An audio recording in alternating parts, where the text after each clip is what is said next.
Assalamualaikum warahmatullahi wabarakatuh. I'm Charles Zahira. I'm from 3368295 class. My student ID is 332200052. This is interpreting final project. What is a Apa itu nation? bangsa? The attempt to Upaya formally untuk define a mendefinisikan nation bangsa as secara a political formal sebagai concept konsep dates politik back to dimulai pada tahun 1882 when French 1882 ketika philosopher filsuf and dan historian sejarawan Prancis Ernest Renan Ernest Renan published his seminal menerbitkan essay esai titled seminalnya What is a berjudul Nation? Apa itu bangsa? In this essay, Dalam esai ini, Renan defines Renner the nation mendefinisikan as bangsa a sebagai large-scale solidaritas solidarity berskala besar constituted yang by the dibentuk feeling of oleh perasaan sacrifices pengorbanan that one made yang in the dibuat past seseorang and di of masa those that lalu one dan is pengorbanan yang separated to make in dilakukan the future. seseorang di masa depan. This Ini explains why menjelaskan Renan believes kenapa that Renan if we are to percaya jika imagine the kita nation membayangkan as good bangsa and itu worthy baik of dan layak continuous untuk terus sacrifice, dikorbankan, we must kita harus realize sadar that it bahwa necessarily hal itu entails a memerlukan process of suatu forgetting. proses melupakan. This is Hal ini because karena for Renan, asing, the efforts to upaya obtain untuk national memperoleh unity, persatuan nasional, either in the baik name atas of nama civic or nasionalisme ethnic kewarganegaraan nationalism, atau etnis, involve acts of melibatkan violence tindakan and kekerasan subsequent dan forgetting. selanjutnya melupakan. Based on the initial Berdasar konsepsi conception of a awal nation tentang developed suatu by bahasa Renan, yang dikembangkan oleh scholars Renner, have come para up with a sarjana more menemukan formal definisi yang definition lebih of a formal nation, tentang suatu namely, bangsa, a yaitu community of people komunitas formed on the masyarakat yang basis of a dibentuk atas combination dasar of shared kombinasi features such fitur-fitur as bersama language, seperti history, bahasa, ethnicity, sejarah, culture, etnis, budaya, and territory. dan wilayah. Put differently, Dengan kata a lain, nation is the bangsa collective adalah identity of a identitas group of kolektif people kelompok orang understood as yang defined by dipahami menurut language, definisi oleh history, bahasa, ethnicity, sejarah, culture, etnis, and budaya, territory. dan wilayah. And for this Dan reason, karena a alasan nation ini, is bangsa generally more umumnya overtly lebih political terbuka than an secara ethnic group. politis daripada kelompok In etnik. fact, many Faktanya, scholars banyak consider ahli it as a menganggapnya fully sebagai kelompok mobilized etnis or yang sepenuhnya institutionalized diglobalisasi atau ethnic group. dilembagakan. Later on, Kemudian, the famous ilmuwan political politik scientist terkenal Benedict Anderson views the nation memandang as budaya an imagined sebagai community. komunitas yang dibayangkan. For Anderson, Bagi the Anderson, nation is an bangsa imagined adalah political komunitas community that is yang culturally dibayangkan imagined as both sebagai inherently budaya, limited and dibayangkan sovereign. sebagai sesuatu yang inherent, terbatas, dan As we can berdaulat. see, Seperti yang there bisa are kita four key lihat, elements ada in 4 this elemen definition. kunci dalam definisi ini. First, the Pertama, nation is bangsa imagined dibayangkan simply hanya because karena members of any anggota particular bangsa nation tertentu will never meet tidak akan most of pernah their fellow bertemu members, dengan sebagian yet in besar the anggota minds of lainnya, each tapi lives the dalam benak image of their setiap orang communion. tertinggal citra persekutuan mereka. Second, Kedua, the nation is bangsa imagined as dibayangkan limited sebagai because it is terbatas finite, karena memiliki yet sometimes batas-batas elastic terbatas. Namun boundaries terkadang beyond elastris which di other luar nations batas lie. yang dimiliki bangsa lain. Third, the Ketiga, nation is bangsa imagined dibayangkan as sebagai sovereign berdaulat because the karena concept konsep of the nation bangsa itu itself was sendiri born in lahir an age di when the zaman Enlightenment and pencerahan dan revolution revolusi were menghancurkan destroying the legitimasi legitimacy of the kerajaan divinely dinasti ordained hierarkis yang ditahbiskan hierarchical secara dynastic realm. ilahi. Finally, the Akhirnya, nation is bangsa imagined as a dibayangkan community sebagai sebuah because, komunitas regardless of karena the actual terlepas dari inequality and ketidaksetaraan exploitation dan that may eksploitasi prevail within aktual each, yang the mungkin nation is terjadi dalam conceived setiap as a bangsa. deep, Bangsa dibayangkan horizontal sebagai comradeship. persahabatan horizontal yang mendalam. Now we move to the second video.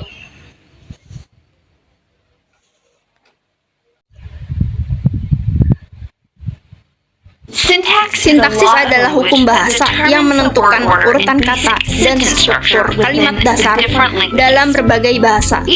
Setiap bahasa memiliki sintaksis khusus yang memberitahu pembicara dan pendengar bagian kalimat mana yang diucapkan lebih dulu untuk membantu mereka memahami apa yang dikatakan. Ini pedoman yang kita gunakan saat berbicara dan menulis, jadi kalimat dapat dipahami dan koheren. Berhati-hatilah agar tidak membingungkan sintaktis atau semantik dengan diksi. Ini membentuk tulang punggung konstruksi kalimat. Jadi, mari kita uraikan definisi ini. Sintaksis, seperti yang baru saja disebutkan, urutan kata-kata dalam sebuah kalimat. Diksi adalah pilihan kata khusus yang dimaksudkan untuk mengekspresikan makna tertentu. Semantik adalah makna yang disampaikan oleh kata-kata tertentu yang digunakan. Kami akan fokus pada sintaksis untuk video ini. Di bahasa Inggris, ada urutan kata yang ditetapkan untuk sebagian besar jenis kalimat. Tentu saja, selalu ada pengecualian, tapi sebagian besar waktu kalimat bahasa Inggris standar akan mengikuti urutan kata SPO, subjek, kata kerja, objek. Seperti di anak laki-laki itu melihat keluar jendela. Di contoh kalimat ini, kita memiliki subjek, anak laki-laki, anak kata kerja melihat, dan objek keluar. Gambar ini adalah font sintaksis tata bahasa Inggris yang digunakan ahli bahasa untuk memetakan struktur kalimat. Anda mungkin tidak sering menemukan pohon sintaksis, tapi mengetahui cara menggambarnya cukup berguna dan membantu Anda memahami struktur kalimat. Dalam you can bagan, see that the Anda dapat sentence melihat is bahwa broken down kalimat into its dipecah parts, menjadi verbs, beberapa nouns, bagian kata kerja, articles, kata and benda, prepositions. artikel, dan After preposisi. this step, Setelah langkah the ini, words are grouped kata-kata together to dikelompokkan determine bersama which untuk parts of the menentukan bagian sentence are kalimat noun mana yang phrases, frasa nomina, prepositional frasa phrases, or preposisi, verb phrases. frasa Fun verba. fact, Fakta menarik, SVO is SVO not the bukan only word order satu-satunya structure. struktur urutan kata. Other languages Bahasa lain vary word memvariasikan order and urutan even kata dan include bahkan additional menyertakan components komponen in their syntax. tambahan. In the example Di given contoh yang with the diberikan syntax dengan tree, pohon the sintaks, subject is subjeknya cat, adalah kucing, the verb is predikatnya sat, adalah and the duduk, object dan is objeknya adalah. mat. The second picture is Gambar kedua another adalah way in cara which lain di syntax mana can be written sintak out. dapat This ditulis. diagram takes Diagram ini the mengambil sentence, kalimat "The dog loves anjing the itu girl," mencintai and gadis itu breaks it dan down membagi into menjadi articles, artikel, nouns, kata benda, verbs, noun kata kerja, phrases, frasa and nomina, verb phrases, dan frasa just like verba, the previous seperti example. contoh sebelumnya.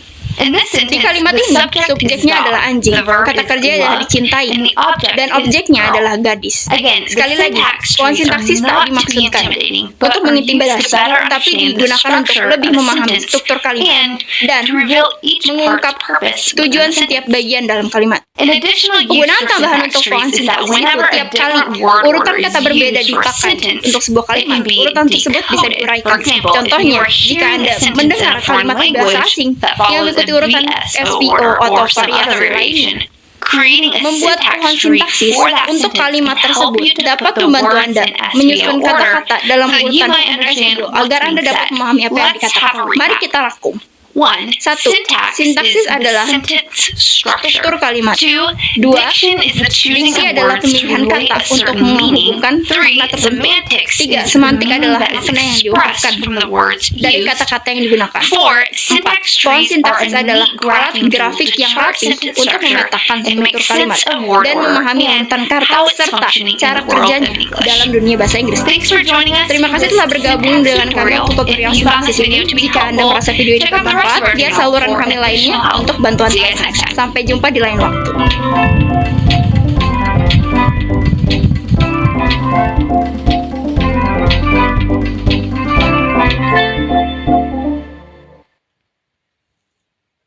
Now we move to the third video.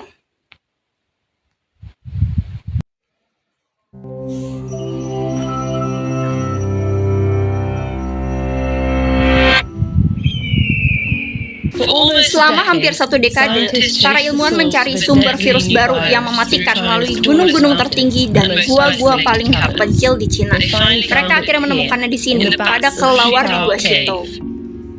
Virus yang dimaksud adalah virus corona yang menyebabkan wabah sindrom pernapasan akut parah atau SARS di tahun 2003.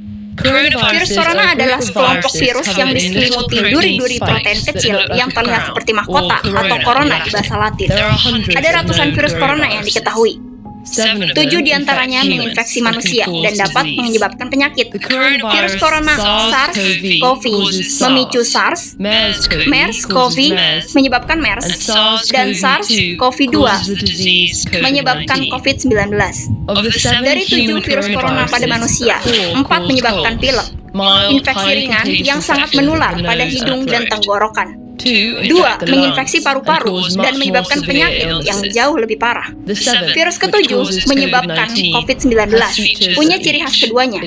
Ini menyebar dengan mudah, tapi berdampak parah pada paru-paru. Saat orang yang terinfeksi batuk, tetesan liur yang mengandung virus akan menyembur keluar. Virus ini dapat menginfeksi orang baru ketika tetesan liur masuk ke dalam hidung atau mulut mereka. Virus corona makin mudah menular di ruang tertutup, di mana orang-orang saling berdekatan. Cuaca dingin membuat lapisan pelindungnya yang halus tidak mengering, membuat virus bertahan hidup lebih lama di antara inang. Sementara paparan sinar UV dari sinar matahari dapat merusaknya. Variasi musiman ini lebih penting bagi virus yang sudah ada. Namun karena belum ada yang kebal terhadap virus baru, virus ini memiliki banyak inang potensial sehingga tak memerlukan kondisi ideal untuk menyebar. Di dalam tubuh, protein berbentuk duri tertanam dan menyatu dengan sel inang, membuat virus membajak sel inang, mesin sel inang untuk mereplikasi gennya sendiri. Virus corona menyimpan gen mereka di RNA. Semua virus adalah virus RNA atau virus DNA. Virus RNA biasa lebih kecil dengan lebih sedikit gen. Artinya mereka menginfeksi banyak inang dan bereplikasi dengan cepat dalam inang. Secara umum, virus RNA tak memiliki mekanisme pengoreksian seperti yang dimiliki virus DNA. Jadi, saat virus RNA bereplikasi, kemungkinan besar terjadi kesalahan yang disebut mutasi. Kebanyakan mutasi ini tak berguna, bahkan berbahaya. Tapi beberapa membuat virus lebih cocok untuk lingkungan tertentu seperti spesies inang baru. Wabah sering terjadi saat virus berpindah Dari hewan ke manusia. Ini terjadi pada virus RNA yang menyebabkan epidemi Ebola, Zika, dan SARS serta pandemi COVID-19. Setelah di manusia, virus masih bermutasi. Biasanya tak cukup untuk menciptakan virus baru, tapi cukup untuk menciptakan variasi atau strain dari virus aslinya. Virus corona punya beberapa perbedaan utama dari kebanyakan virus RNA. Virus ini termasuk yang terbesar, berarti mereka memiliki gen paling banyak, menciptakan lebih banyak peluang untuk mutasi yang berbahaya. Untuk mengatasi resiko ini, virus corona memiliki fitur unik, enzim yang memeriksa kesalahan replikasi dan mengoreksi kesalahan.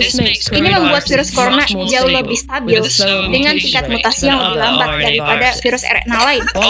Meskipun ini terdengar menakutkan, tingkat mutasi yang rendah sebenarnya merupakan tanda yang menjanjikan untuk menaklukkan virus ini. Setelah diserang, sistem imun kita bisa mengenali kuman dan menghancurkan mereka lebih cepat saat kita diserang kembali, sehingga tidak membuat kita sakit. Namun mutasi dapat membuat virus kurang dikenali oleh sistem imun kita, sehingga lebih sulit untuk dilawan. Mutasi juga bisa membuat obat antivirus dan vaksin kurang efektif karena mereka ditujukan khusus untuk satu jenis virus. Itu sebabnya kita perlu vaksin flu baru setiap tahun. Virus influenza bermutasi sangat cepat sehingga jenis baru terus bermunculan. Tingkat mutasi virus corona yang lebih rendah berarti sistem imun kita, obat-obatan, dan vaksin mungkin dapat mengenalinya lebih lama setelah terinfeksi, sehingga dapat melindungi kita dengan lebih baik. Namun, kita tak tahu berapa lama tubuh kita kebal terhadap virus corona yang berbeda. Belum pernah ada pengobatan atau vaksin yang disetujui oleh untuk virus corona. Kita belum fokus di pengobatan yang melibatkan pilek, dan meskipun para ilmuwan mulai mengembangkan pengobatan untuk SARS dan MERS, epidemi berakhir sebelum pengobatan menyelesaikan uji klinis. Saat kita terus mengganggu habitat hewan lain, beberapa ilmuwan mengatakan virus corona baru yang menular ke manusia tak dapat dihindari. Tapi jika kita menyelidiki hal-hal yang tak diketahui ini, hal itu tak harus menakutkan. Hal itu tak harus menghancurkan. So that's all from me and thank you. Wassalamualaikum warahmatullahi wabarakatuh.